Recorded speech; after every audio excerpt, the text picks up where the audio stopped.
আসসালামু আলাইকুম। আমি হোম মেকার মুন্না ব্লগসের মুন্নি আজও হাজির হয়ে গেলাম নতুন আরেকটা ভিডিও নিয়ে। আশা করছি কাছে দূরে দেশ বিদেশ যে যেখান থেকে আমার ভিডিও দেখছেন বা দেখবেন সবাই ভালো আছেন। আমরা আলহামদুলিল্লাহ ভালো আছি।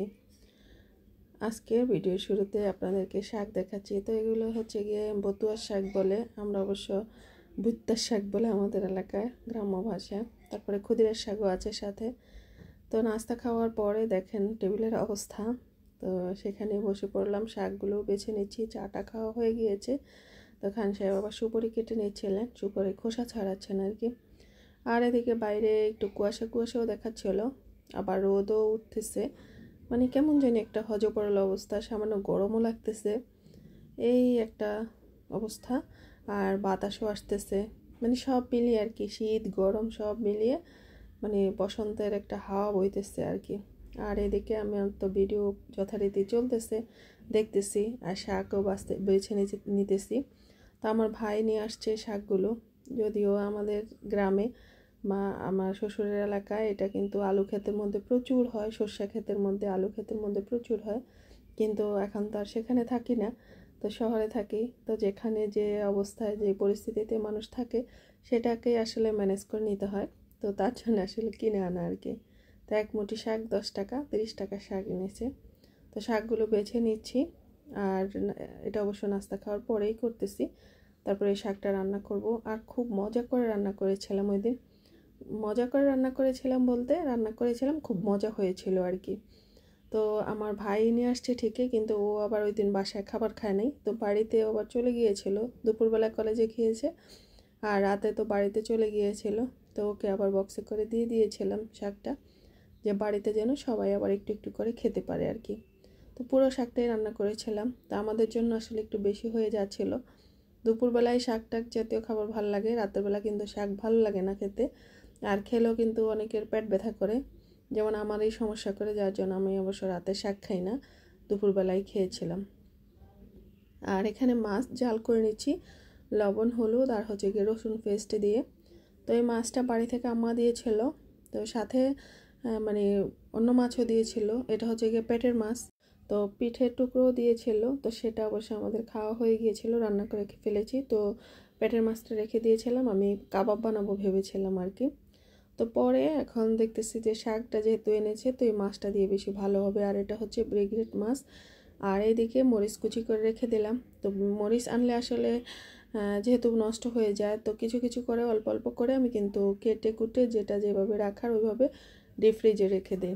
আর এভাবে রাখলে সুবিধা হয় কি, আমি যদি হঠাৎ করে ডিম ভাজতে গেলে বা পেঁয়াজু আলুর চপ এসব বানাতে গেলে, তো এইভাবে কেটে রেখে দিলে আমি হয়তো বা সাথে সাথে আবার কাটতে হয় না, তো ফ্রিজ থেকে নামিয়ে ব্যবহার করলে হয়ে যায়। আর যারা একা হাতে কাজ করেন তাদের জন্য আসলে এভাবে করে রেখে দিলে অনেকটাই উপকারে আসে আর কি, কারণ ঝটপট মানে ব্যবহার করা যায়। তো চাইলে এভাবে রেখে দিতে পারেন, তো আমি তো মাঝে মাঝে এসব এভাবে রেখে দিই, আজ আপনাদের সাথে সেটাই শেয়ার করে নিলাম। আর এদিকে মাছটা সেদ্ধ হয়ে গিয়েছিল, পানিটা অনেকটাই টেনে গিয়েছিল, তারপরে ঠান্ডা হয়ে যাওয়ার পর আমি কাটাগুলো বেছে নিলাম। আর এদিকে মাছের সাথে যা যা মশলা যায়, যেমন রসুন পেস্ট দিয়েছি, লবণ হলুদ জিরা ধনিয়ার গুঁড়া দিয়ে আমি মশলাটা কষিয়ে নিয়েছিলাম, মানে পেঁয়াজটা ভেজে আর কি। মশলা থেকে যখন তেলটা ছেড়ে দিয়েছে তখন আমি দিয়ে দিয়েছি সেই কাটা বেছে রাখা মাছগুলো।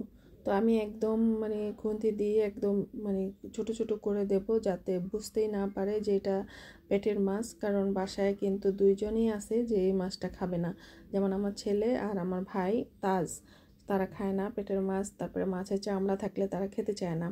তার জন্য আমি কিন্তু একদম মিহি করে দিচ্ছি, যাতে বুঝতেই না পারে যে এটা পেটের মাছ বা এটার সাথে মাছের চামড়া আছে। ওদেরকে এমনিতেও মাছ খেতে দিলে ওরা পুরো চামড়াটা ফেলে দেয়, তারপরে পেটের অংশ ফেলে দেয়, মানে এই একটা অবস্থা আর কি। মাছটার অবস্থা খুব খারাপ করে তারপরে ছেড়ে দেয় আর কি, মাঝখান থেকে একটু খেয়ে নেয়। তো তার জন্য এই যে দেখতে পেলেন আমি কিন্তু একদম ছোট ছোট করে নিয়েছিলাম খুন্তি দিয়ে যতটা সম্ভব, তারপরে রান্না করতে করতে কিন্তু আরও অনেকটা ছোট হয়ে যাবে। তারপর আবারও দেখতে পেলেন মাছ থেকে ও তেলটা কেমন যেন উপরে ছেড়ে দিয়েছে। তো এবার শাকগুলো দিয়ে দিচ্ছি, তারপরে শাকটা দিয়ে রান্না করে নেব। আর এভাবে আপনারা চাইলে রান্না করে নিতে পারেন। আর কাটা যারা বাছতে অসুবিধা হয় তাদের জন্য তো খুবই ভালো, কারণ এখানে কিন্তু একটু কাটা থাকতেছে না, যেহেতু আমি কাটাগুলো একদম তুলে তুলে ফেলে দিয়েছি। তারপরে রান্না করতে কালে যতটা কাটা আবার দেখা যাবে তখন আবার আমি সেটাও কিন্তু ফেলে দেব। তো এইভাবে একবার একদম মানে কি বলে ভাজা ভাজা করে নেব। যখন তেলটা ছেড়ে দেবে তখনই কিন্তু আমি রান্নাটা শেষ করে দেবো আর কি, মানে রান্না আমার শেষ হয়ে যাবে। আর শাক থেকে কিন্তু অনেকটাই পানি উঠে যাবে, আর ঢাকনা দিয়ে রান্না করার কোনো প্রয়োজন নেই। আর ঢাকনা দিয়ে রান্না করতে গেলে শাকের কালারটা কিন্তু চেঞ্জ হয়ে যাবে, সবুজটা আর বোঝা যাবে না। তো এই তো আমি কিন্তু এইভাবেই কিন্তু রান্না করে নেব। আর আমার চুলা কিন্তু একদম হাই হিটে নেই, আর আমি কখনোই কিন্তু হাই হিটে রান্না করি না, নয়তো পাতিল বা কড়াই যেটাই বলেন সাইডটা কেমন যেন পুড়ে পুড়ে যায়। তো মিডিয়াম আছেই সবসময় আমি রান্না করি আর কি। তো এই যে দেখেন শাক থেকে অনেক পানি উঠে গিয়েছে, তো এর পানির মধ্যে কিন্তু রান্না হয়ে যাবে, যা যা সেদ্ধ হওয়ার হয়ে যাবে, তারপরে মানে কমপ্লিট আমার রান্না। আর ঢাকনা ছাড়া রান্না করলে এমনিতেই মানে পানির অংশ থাকলে সেটা চলে যায় বাষ্প হয়ে। আর এদিকে যে দেখেন শাকটা কিন্তু আমি অন্য একটা কড়াইতে ঢেলে নিয়েছি, একদম ভাজা ভাজা হয়ে গিয়েছিল। তারপরে এই অংশটুকু হচ্ছে গিয়ে বিকালবেলার। তো আমি যে ওই যে বক্সে করে এক বাটি আমি পুর রেখে দিয়েছিলাম, আর গত ভিডিওতে বলেছিলাম যে ইয়াম্মি আরেকটা রেসিপি করব এই মানে চিকেন বান যে বানিয়েছিলাম থেকে যাওয়ার পর, সেটাই আবার চলে আসলাম করার জন্য। তো এখানে যে ডোটাও রেডি করে রেখে দিয়েছি। তারপর হচ্ছে গিয়ে আর যে পুরটা নামিয়ে আমি তার সাথে আবার ডিম দিয়ে আবার একটু মেখে নিলাম। তো কী বানাতে যাচ্ছি অবশ্যই দেখতে পাবেন। তো আমি আমার পছন্দ মতো গোলাগুলো রেডি করে নিয়ে নিচ্ছি। তা এবারকে বুঝতে পেরেছেন আমি কি বানাতে যাচ্ছি?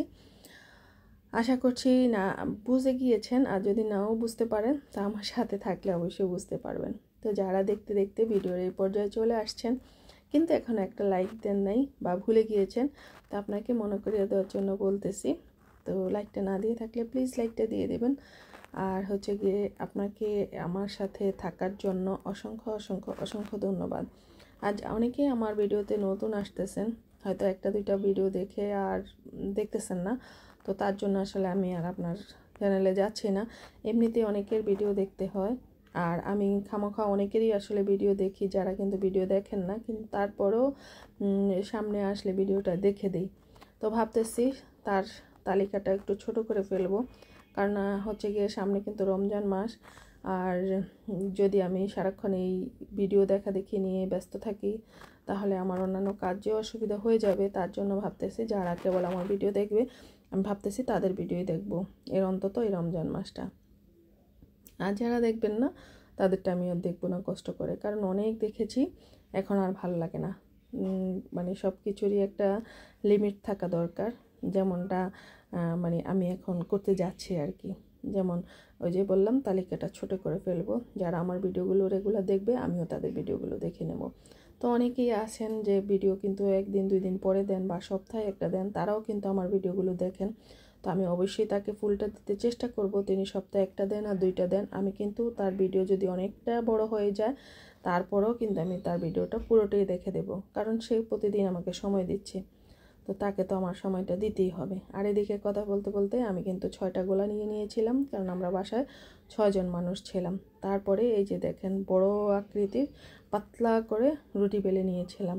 তো একসাথে আসলে করে নেওয়ার কারণ হচ্ছে গিয়ে মানে বানিয়ে রেখে দিলাম, তারপরে ফটাফট একটা একটা করে ভেজে নেব। তো এবার তো বুঝতে তো অবশ্যই পেরেছেন, যারা এতক্ষণ না বুঝেছেন, তা আমি কিন্তু মোগলাই পরোটা বানিয়ে নিচ্ছি। আর আমি তো অবশ্য থাম্বনেল বা টাইটেলে তো দিবই যে কী বানাচ্ছি বা দিয়েছি, তো তার জন্য তো অবশ্যই বুঝে গিয়েছেন।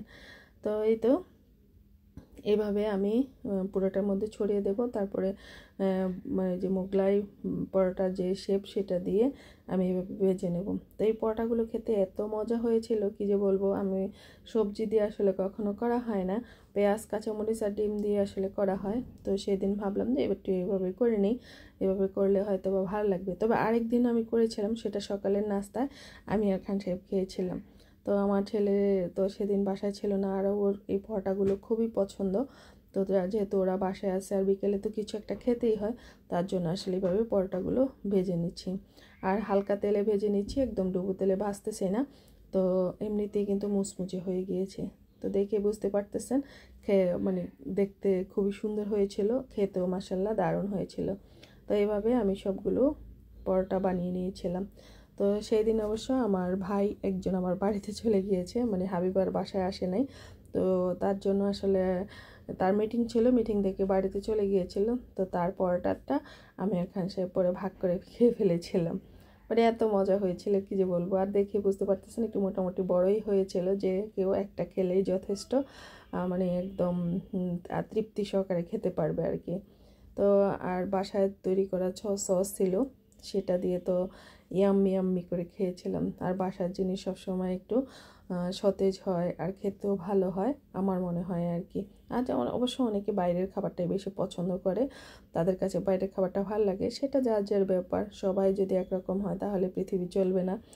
এজন্য মানে পছন্দ ভালো মন্দ সব কিছু নিয়েই কিন্তু এই পৃথিবীটা আল্লাহ সাজিয়েছেন।